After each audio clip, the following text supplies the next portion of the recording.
doctor Julio Cano va a hablar sobre clave roja.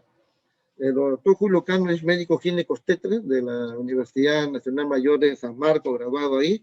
Es profesor asociado de dicha universidad. Es paz presidente de la Sociedad Peruana de Climaterio. Es maestro latinoamericano de climaterio y menopausia. Es miembro asociado de la Sociedad Peruana de Ginecobstetricia y es el actual director general del Hospital San Bartolomé. Doctor Cano tiene uso de la palabra sobre clave roja.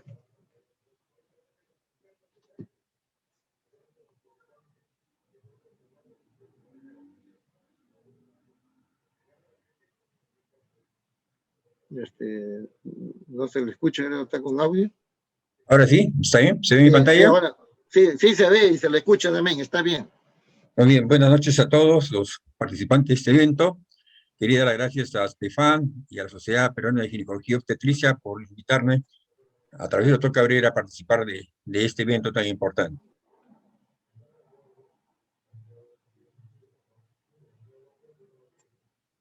El tema aquí es qué hacer.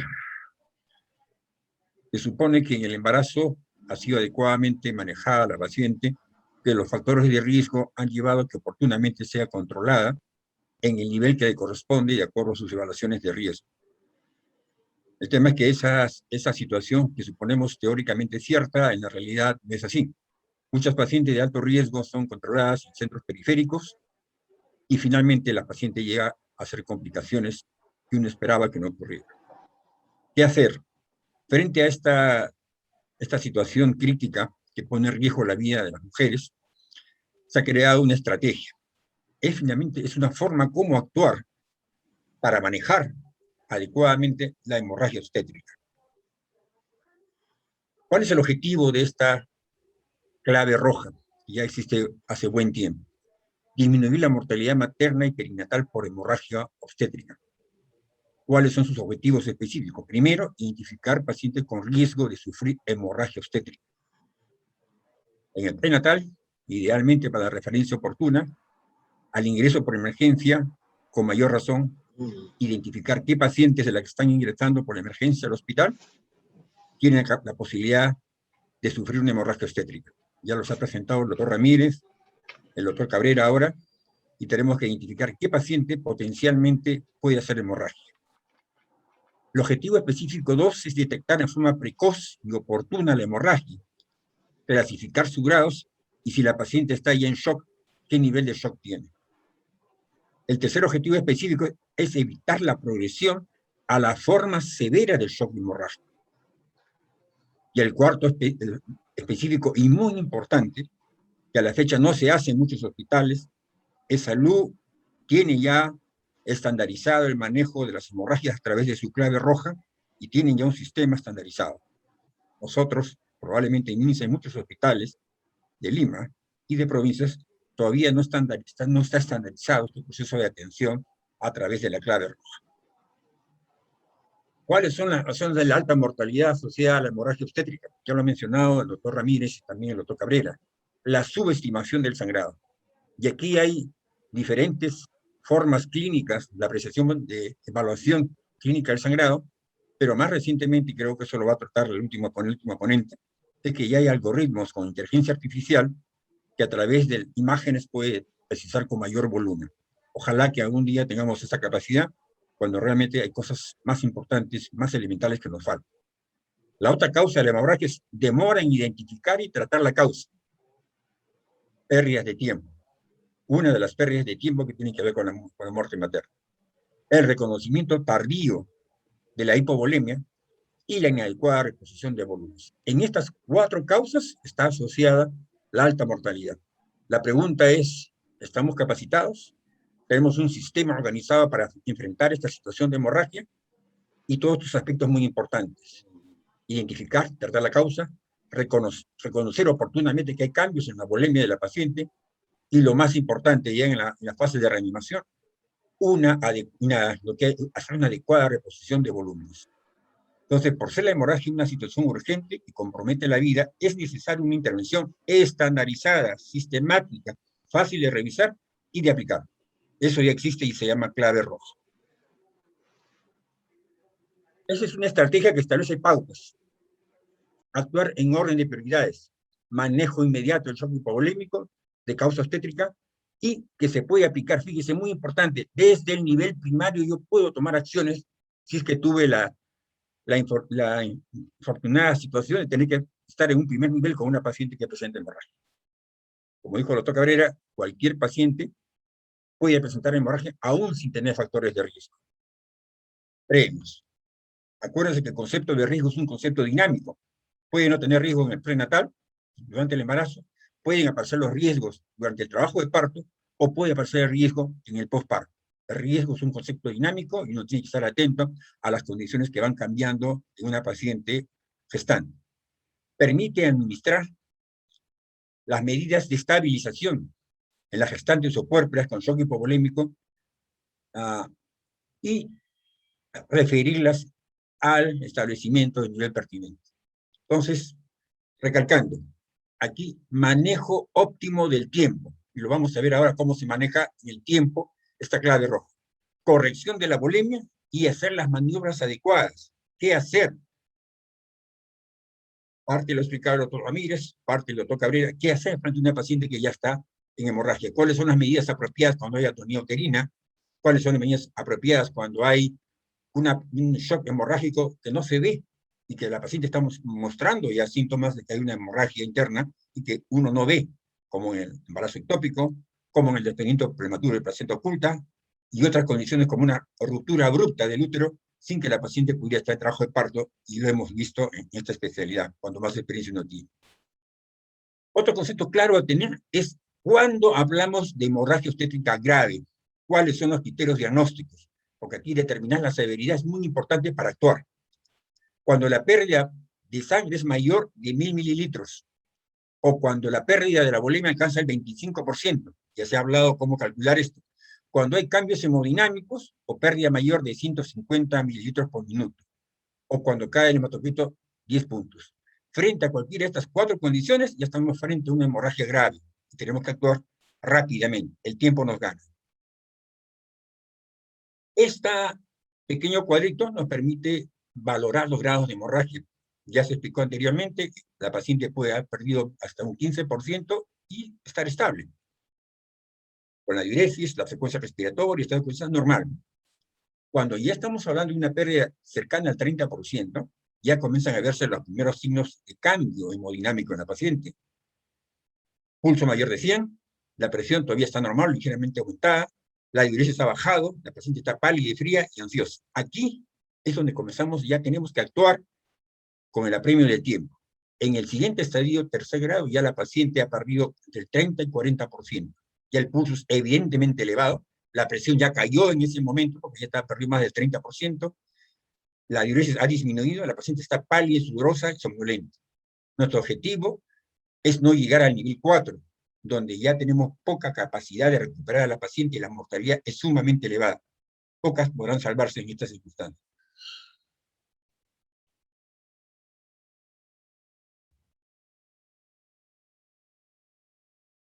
Ya se ha hablado suficientemente del índice de shock obstétrico, índice de shock obstétrico o obstetric shock index, como hablan los ingleses, y estamos quedando ya más claramente que en el rango de 0,7 a 0,9 estamos frente a la normalidad. Pero cuando este rango supera los 0,9, ya estamos viendo un shock hemorrágico severo y la necesidad de una transfusión masiva en las pacientes con hemorragia postparto. Lo ha explicado el doctor Cabrera, la principal causa, la más frecuente, que ocasiona hemorragia es la hemorragia postparto por atonía uterina. Y por lo tanto, en esta hemorragia postparto, tener un índice de shock de más de 0,9, estamos frente a una condición crítica de la paciente y debemos hacer una transfusión masiva. Vamos a explicar más adelante en qué consiste esta transfusión masiva. Reiterando, más de 0,9, necesidad de transfusión. Hay que hacer un enfoque agresivo, transferencia de la paciente, fíjense, ya a un nivel superior con el traje anti-shock, no neumático, transfusión de sangre. Cuando es más de 1,4, ya estamos en una situación realmente crítica en la paciente. El enfoque es agresivo, inmediato, con el traje de shock no neumático, transfusión de sangre, activar protocolo de transfusión masiva y evaluar la IMUS. El traje anti-shock inicialmente se usaba para las pacientes que estaban en niveles inferiores de capacidad resolutiva, nivel 1, nivel 2. Pero inclusive en los establecimientos del tercer nivel se debe usar, porque a veces no tienes sala de operaciones, o estás mejorando la condición del paciente para poder entrar al quirófano. Con más de 1.7, el resultado materno probablemente va a ser adverso. Hay casos en los que con un enfoque agresivo inmediato, traje antishock neumático, transfusión de sangre masiva, UCI y la cirugía que llamamos de control de daños, podemos aún salvar a la paciente. Eso requiere tener un equipo altamente organizado y capacidad resolutiva. Este es el traje antishock. Como ya lo explicó el doctor Cabrera, tiene acá numerado la forma como se aplica este traje antishock. Hay un protocolo, hay una guía que hay que seguir y que hay que aprender. Hay que capacitar al personal. Es más, este traje antishock debería estar en cada institución que atiende partos. Vuelvo a reiterar, el concepto de riesgo es dinámico. Puede aparecer en una paciente inesperadamente, pero que esperábamos que todo fuera normal, y la paciente comienza a sangrar. Entonces tenemos que tener, y esta es una obligación del Estado, sabiendo que la hemorragia es una principal causa de muerte cercana a los estados hipertensivos, esto debía haber en toda entidad que atiende partos, para poder disminuir las pérdidas de sangre y a través de esta compresión en los miembros inferiores se dirige la sangre hacia los órganos nobles y se aplica una compresión a nivel de la aorta con el dispositivo que está a este nivel. Entonces se revierte el shock derivando la sangre a los órganos vitales por aumento de la precarga. Todo establecimiento de salud que atiende parto debería tener este traje antishock. Y eso es una responsabilidad y una obligación que el Estado debería cumplir con cada nivel de atención. Ya no tocaría suficientemente del tema de la hora de oro, que es el tiempo que disponemos para poder actuar. También mencionó este aspecto de la correlación entre la mortalidad, porcentaje de sobrevida y el tiempo en que actuamos. Vamos a ver ahora en las siguientes láminas cómo actuamos en cada minuto. El minuto 0, el minuto de 1 al 20, y del 20 al 60, y más inclusive del minuto 60. La hora de oro nos dice que tenemos ese plazo máximo para actuar, pero ya tenemos una paciente, obviamente, si llega la hora con hemorragia persistente, ya tenemos una paciente ya en condición crítica. La acción debería ser mucho antes, y lo vamos a ver acá en las siguientes láminas. En el minuto 0 es el momento de activar la clave roja. Cuando, ante la percepción de una pérdida sanguínea de más de 1000 mililitros, o como se mencionaba, cuando ya hay síntomas o signos de shock. ¿Quién activa la clave roja? La primera persona del equipo asistencial que establece contacto en una paciente que sangra. Fundamental, trabajo en equipo. Tiene que haber un líder del personal asistencial que comience a tomar el comando y a dirigir la atención de este equipo de 4 personas. Fundamental la comunicación. Los hospitales, los centros de atención médica de embarazos, partos, deberían tener alguna forma de comunicación, puede ser la radio, puede ser una chicharra, algo que avise a todo el personal de la institución que está ocurriendo una hemorragia en algún lugar de la institución. Se asignan funciones al que está a la cabecera del paciente, a los que están a los costados, en los brazos, y al que está atendiendo en la región de pelvis y abdomen, y la persona que va a hacer los registros. Obvio que si voy a aplicar la clave roja, tengo que tener el kit de clave roja disponible. Nuevamente, el tiempo que debemos actuar, recordando que 1 hora es la hora que tenemos, el tiempo que tenemos para actuar y salvar a esta paciente. Fíjense en esta organización del equipo. El coordinador está a nivel de la región pélvica, procurando hacer las maniobras que diagnostican y comienzan a tratar la causa de sangrado de esta paciente. Más aún, como dijo el doctor Carrera, la causa más frecuente de hemorragia postparto es la atonía uterina. Por lo tanto, el que está en la región pélvica es la persona que está viendo, tratando y está coordinando el trabajo. Por eso lo llamamos coordinador. Un asistente a la cabecera, un asistente a los lados y una persona circulante que tiene también una función muy importante en este trabajo en equipo. Veamos. Entonces, el coordinador, el líder del grupo, está atendiendo la causa de sangrado de la paciente, fundamentalmente aquella que está en el periodo postparto, está viendo y distribuyendo las responsabilidades al que está en la cabeza, al que está en los costados, y está haciendo ya las maniobras para anatomía uterina, está pensando en las 4 T's que ya se ha mencionado, para identificar cuál es la causa del sangrado en esta paciente que ha dado a luz, parar la hemorragia, y está pensando ya si la paciente va a necesitar cirugía y qué tipo de cirugía. El que está en la cabeza está chequeando si la paciente respira adecuadamente, está chequeando los pulsos, la presión, la administración de oxígeno, vigilando el estado de conciencia de la paciente, está procurando que la paciente no entre en hipotermia y está tomando los tiempos del suceso. La que está a los brazos está canalizando 2 venas de grueso calibre, está tomando muestras de sangre para realizar los exámenes y cruzar 4 a 6 unidades de sangre, y está comenzando a hacer la reposición con bolos de líquido endovenoso. Y obviamente la aplicación de ocitóficos, oxitocina, que es la primera droga, el segundo metergin y el tercero misoprostol, en ese orden de prioridad se va administrando. Y no menos importante es la circulante, que tiene que llevar a cabo la verificación de la lista de chequeo para saber si se están cumpliendo los protocolos que se han establecido y las demás funciones que le pudiera asignar el líder del equipo a esta persona que está circulando y verificando la lista de chequeo. Esta lista de chequeo es sumamente importante, permite un mejor cumplimiento de los pasos a seguir, con lo cual se tienen mejores resultados. Vean en la columna a la derecha, cuando la adherencia, las fallas que hay por falta de adherencia a la guía. Cuando hay carencia de esta lista de chequeo, las fallas son mayores. Cuando hay lista de chequeo, las fallas son menores. Acuérdense que de la secuencia y del nivel de acierto en las medidas que estamos aplicando, va a haber más sobrevida y se va a salvar la paciente. Por eso es la importancia de tener una lista de chequeo que dice que estamos haciendo las cosas correctamente en el momento oportuno y nada se nos está escapando en el manejo de esta paciente.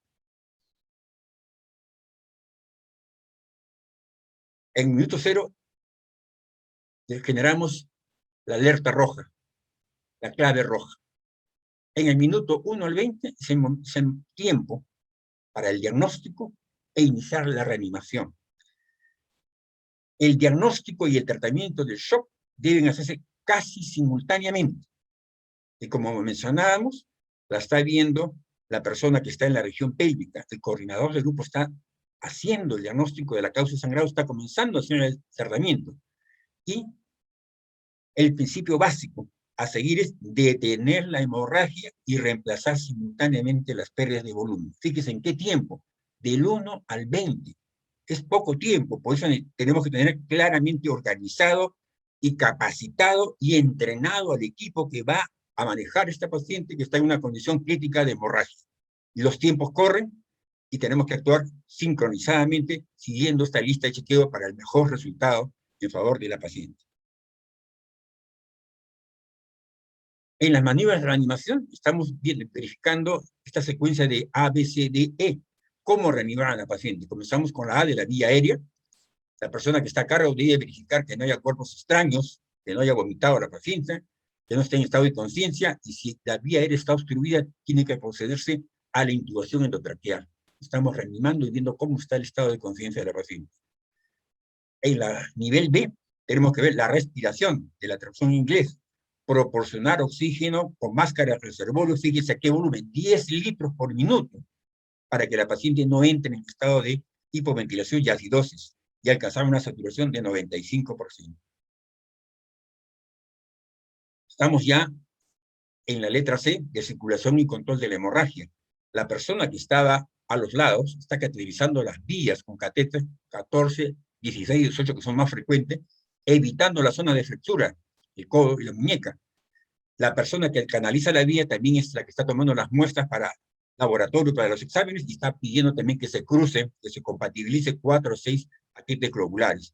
está colocando la sonda Foley, su bolsa colectora, y se está estableciendo en este momento el grado de hemorragia, que lo vamos a ver un momento. Entonces, para verificar la zona apropiada donde colocar la vía, no se coloca ni en la flexura del codo, ni en la muñeca. Seguimos con la letra C, de circulación y control de la hemorragia. Se inicia, como ya se mencionó en la anterior presentación, infusión con cristaloides a razón de 300 mililitros por kilo de peso, hasta 1.500 centímetros aproximadamente. Este nivel de evidencia 3, recomendación grado A. Controlar la hemorragia y decidir la cirugía oportuna. Estamos en este lapso de minuto 1 a minuto 20. Controlar la hemorragia y decidir la cirugía oportuna. Acuérdense que pasados los 20 minutos ya tenemos más dificultades para manejar la paciente, sobre todo si es una atonía uterina, el sangrado es profuso, y no hemos controlado el sangrado. Hasta no hace mucho había un manejo que pensábamos que era ideal. Se administraba 300 mililitros de soluciones cristaloides y coloides por cada 100 mililitros de pérdida sanguínea. Eso ya no va más, no se usa más. Se administra ahora bolos de 250 a 500 centímetros cúbicos de resto de fluido, no más de 2 litros.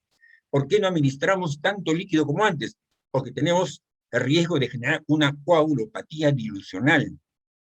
Y eso se ha ido viendo, analizando cuando se manejaban este tipo de terapias, que ocurría una coagulopatía con mayor frecuencia y con mayor severidad. Entonces ya no se usa esa reposición de volumen de manera abierta. Vamos a ver ahora cómo se repone el volumen de esta paciente que ha perdido sangre de manera significativa. ¿Cómo reponemos los líquidos de acuerdo al grado de hemorragia? En el nivel 1, que ya lo mencionamos cuando se alcanzaba solamente cristaloides. En el nivel 2 ya estamos reponiendo cristaloides y probablemente sangre también. En el nivel 3, definitivamente cristaloides y sangre. Y en el nivel 4, también cristaloides y sangre. El índice de shock elevado mayor a 0.9 en hemorragia postparto, que es la principal causa que lleva a la hemorragia y la muerte, se correlaciona con la necesidad de transfusión masiva. Transfusión masiva, no una unidad, 2 unidades, no solamente paquete globular. Vamos a ver cómo es que se hace esa transfusión masiva. En hemorragia severa, iniciamos con cristaloides, un reto de 500 centímetros cúbicos, y existen diferentes protocolos de hemoderivados que han ido cambiando en el tiempo. Lo importante es que los hospitales y los centros que van a atender partos de segundo nivel tengan, por lo menos en reserva, en su banco, glóbulos rojos y plasma fresco. Los hospitales de tercer nivel tienen bancos de tipo 2, que son captadores de gente que dona, de los mismos familiares, o de pacientes de campañas de donación. En cambio, los hospitales con banco nivel 1 solamente pueden recibir sangre de otros centros que les es transferida. Muy importante tener entonces centros, bancos de sangre adecuadamente equipados. Si la paciente ya ha requerido 4 paquetes globulares, necesariamente tiene que indicarse plasma fresco congelado. La actual recomendación de la COG frente a hemorragias masivas, hemorragia severa, tenemos que aplicar la correlación de 1 a 1. 1 de paquete globular, 1 de plasma fresco congelado y 1 de paquete de plaquetas. La idea es imitar el recambio de sangre entera que se hacía en otros tiempos. Entonces, fíjense acá, esta lámina resume muy bien el concepto actual frente a transfusión masiva para pacientes con hemorragia postparto, con hemorragia severa, que es la principal causa de hemorragia y de muerte. Por cada unidad de paquete globular, 1 unidad de plasma y 1 unidad de plaquetas. Y acá está la proporción. Hemorragia masiva, 6 paquetes globulares, 6 plasmas frescos congelados, 6 paquetes de plaqueta o 1 unidad de aféresis, que es una forma de colectar plaquetas de manera significativa. Lo deben tener los hospitales de alta capacidad resolutiva.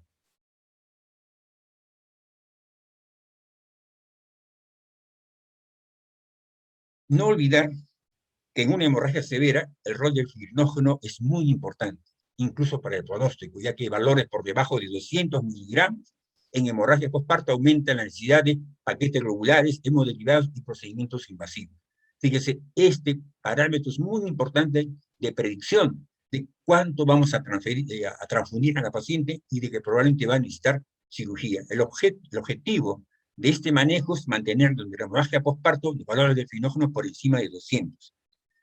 Si no logramos corregirlo, tenemos que hacer transfusiones de crioprecipitados o fibrinógenos para poder mantener niveles de fibrinógenos por encima de 200 miligramos. Y ya se mencionó el rol del antifibrinolítico, ácido tranexámico, 1 gramo en el primer minuto y repetir a los 30 minutos. Y este es parte del enfoque en clave roja de la hemorragia severa. Estamos en el nivel D de esta etapa de reanimación. El déficit neurológico lo podemos establecer hasta esta escala de ABDI, alerta, respuesta al estímulo verbal, respuesta al estímulo doloroso, inconsciente, o aplicar la escala de Glasgow para saber cuál es el grado de compromiso neurológico de nuestra paciente que está en reanimación por hemorragia severa. Y es muy importante evitar la hipotermia. La hipotermia aumenta el riesgo de falla orgánica múltiple y mayor coagulopatía, nivel de evidencias 2. La paciente debe ser cubierta con frazadas, recomendación C, y los líquidos que le vayan a ser transfundidos a la paciente deben tener una temperatura de 39 grados centígrados, nivel de recomendación B. Fíjese cómo estos pequeños detalles de otros tiempos ahora cobran relevancia por el riesgo de aumentar el sangrado por coagulopatía en estas pacientes. En el manejo del shock hemorrágico es necesario la rápida identificación de la causa y mientras se va, y su control, mientras se realizan las medidas iniciales de reanimación. Esto lo hacemos entre el minuto 1 y el minuto 20, nivel de recomendación A. La paciente que está en esta condición de sangrado persistente, con compromiso hemodinámico, debe tener una vigilancia constante del estado de conciencia, de la vía aérea, de la frecuencia respiratoria, del llenado capilar, pulso, presión, saturación de oxígeno, la diuresis horaria, verificación del control de la hemorragia, evitar la hipotermia. Y algo muy importante en esta época de los problemas médicos legales, alguien del equipo comisiona a una persona para que esté manteniendo informados a los familiares de la condición crítica en la que ha sido recibida su paciente o que ha sido ocasionado en nuestra institución por alguna situación inesperada. Ya hacemos ya del minuto 21 a 60. Se debe establecer si hay la necesidad de una intervención quirúrgica mayor. Si no se cuenta con capacidad resolutiva, banco de sangre, UCI, centro quirúrgico, las pacientes con hemorragia moderada a severa deben ser rápidamente referidos a un nivel que tenga capacidad para poder resolverlo. Por eso veamos la importancia de tener un traje anti-shock. Si la paciente se me está comenzando a chocar, yo necesito en el centro de primer nivel, o de pronto en el segundo nivel que no tengo UCI, necesito tener capacidad para poder apoyar a esa paciente mientras es trasladada con reanimación y control de sangrado hasta su destino, donde tenga capacidad resolutiva. Minuto 21 a minuto 60. ¿Qué pasa si la paciente ya pasó los minutos 60 o más? Esta paciente ya requiere un manejo altamente avanzado, un manejo multidisciplinario. Va a participar el intensivista, va a participar probablemente el cardiólogo, el neumólogo, otras especialidades que nos ayuden a manejar mejor a esta paciente. Vigilancia avanzada para controlar el CID, evaluación del perfil de coagulación frecuente, tratamiento de soporte para la hemorragia severa y sus complicaciones, vigilar el estado ácido básico, gases arteriales, electrolitos y oxigenación. Realizar tratamiento quirúrgico, probablemente de control de daño si así se requiere. Idealmente entre el minuto 21 y 60, ahí tenemos que hacer las principales medidas de control quirúrgico y esperemos no llegar al minuto 60 porque probablemente vamos a tener una paciente que va a requerir quizás una cirugía de control de daño porque estamos llegando tarde a la adecuada reanimación o manejo de la causa y su tratamiento. Del minuto 61 en adelante, una vez controlada la hemorragia y corregido el shock, la paciente debe tener vigilancia estricta. ¿Por cuánto? 24 horas. La paciente se le continúa monitoreando 24 horas para saber que efectivamente el shock fue controlado y fue revertido. Luego de la transfusión de todos los hemoderivados, la paciente debe tener control de hemoglobina por lo menos a las 8 horas o antes si es posible, y un control de perfil de coagulación. Debemos recordar, por lo tanto, que el diagnóstico de la hemorragia y shock deben hacerse precozmente para tener respuesta al tratamiento. Vuelvo a repetir, el diagnóstico de hemorragia y shock debe hacerse precozmente para tener éxito en el tratamiento. Hecho el diagnóstico, el manejo debe dirigirse a estabilizar el estado hemodinámico y el control de la hemorragia. ¿Cuál fue la causa de esta hemorragia? Fundamentalmente posparto. Lesiones vagina, lesiones de cuello uterino, atonía uterina, o ya hay de fondo un trastorno de coagulación. Hecho el diagnóstico, el manejo dirigido a estabilizar el estado hemodinámico y control de la hemorragia. Y nuevamente, recalcar que esto es el trabajo no de una persona ni dos personas, es un trabajo de un equipo para lograr el resultado esperado.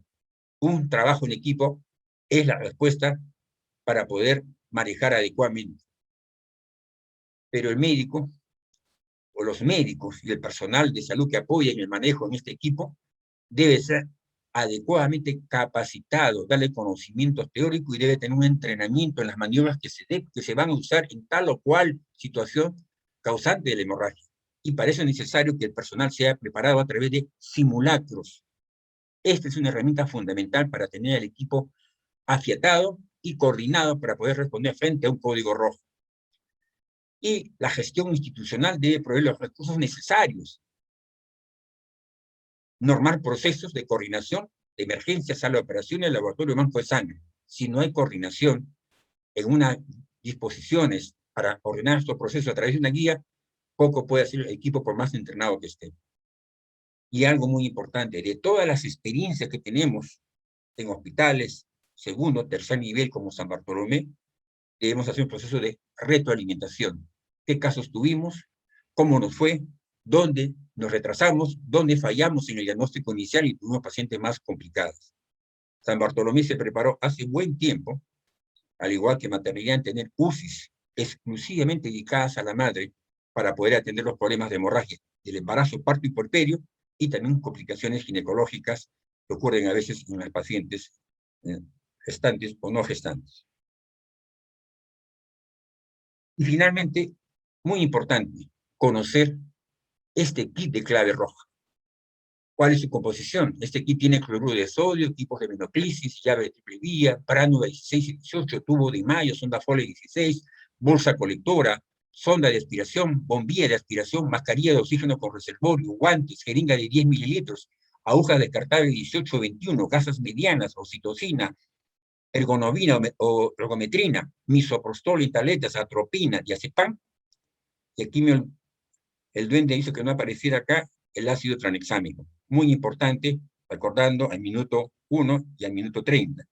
Y obviamente también los dispositivos, tubo de ensayo rotulado con anticoagulante, tubo de ensayo sin anticoagulante, y toda esta relación figura en la contratapa de la caja o el dispositivo donde va a estar contenido todo este material que se necesita para atender con éxito una clave roja. ¿Y dónde debe estar ubicado este equipo? Este kit de clave roja.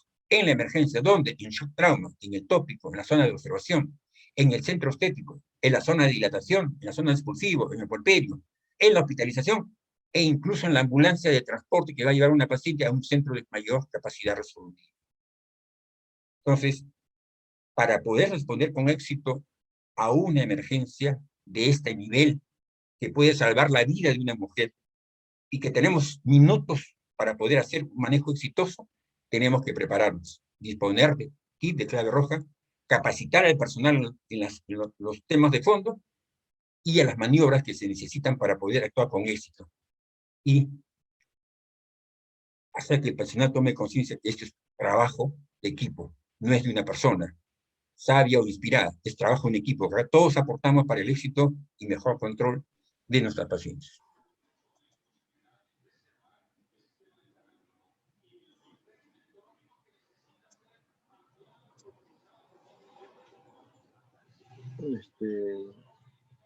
Ya estamos con el tiempo, doctor. Sí, ya terminamos, doctor Correa. Yo simplemente voy a salir, no sé cómo salir de acá. Arriba dice dejar. Ya. Muy bien, doctor. Muchas gracias. Agradecemos al doctor Cano